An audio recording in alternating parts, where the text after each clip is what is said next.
Hello guys, तो आज का जो हमारा क्वेश्चन है इसमें हमें कह रहा है if block is at verge of motion then select the correct option where mu is the coefficient of friction. और यहाँ पे हमें गाइस डायग्राम दे रखा है और हमें चार ऑप्शन दे रखे हैं।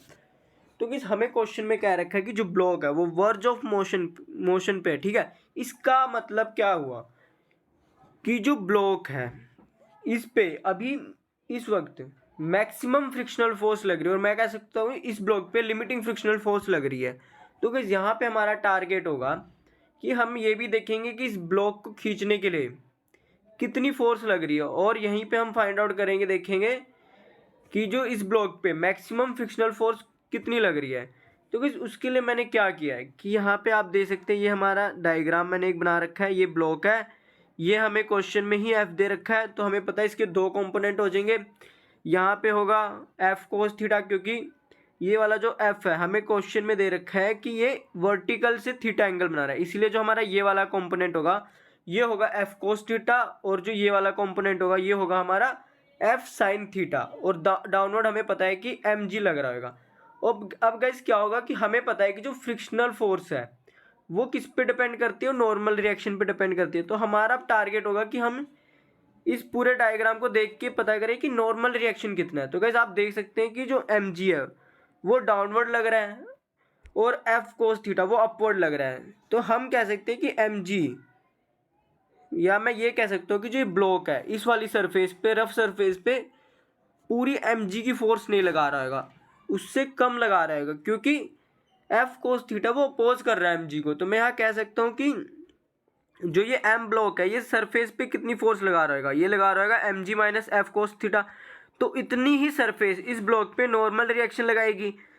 तो इसीलिए आप देख सकते हैं मैंने यहाँ लिख दिया है N is equal to m g minus f cos theta, ठीक है। तो यहाँ से हमें नॉर्मल तो पता लग गया, अब हम फ्रिक्शनल फोर्स निकालेंगे कितनी लग रही होगी। तो गाइस ये होगा फ्रिक्शनल फोर्स का फॉर्मूला। तो अब हम एन की जगह क्या पुट कर देंगे, m g minus f cos theta. और हमें गाइस क्वेश्चन में कह रखा है कि इस वक्त जो हमें केस इस क्वेश्चन में दे रखा है उसमें कह रखा है कि ब्लॉक अब वर्ज ऑफ मोशन पे है, यानी कि अगर हमने थोड़ी सी भी फोर्स बढ़ाई तो ब्लॉक मूव करना शुरू कर देगा।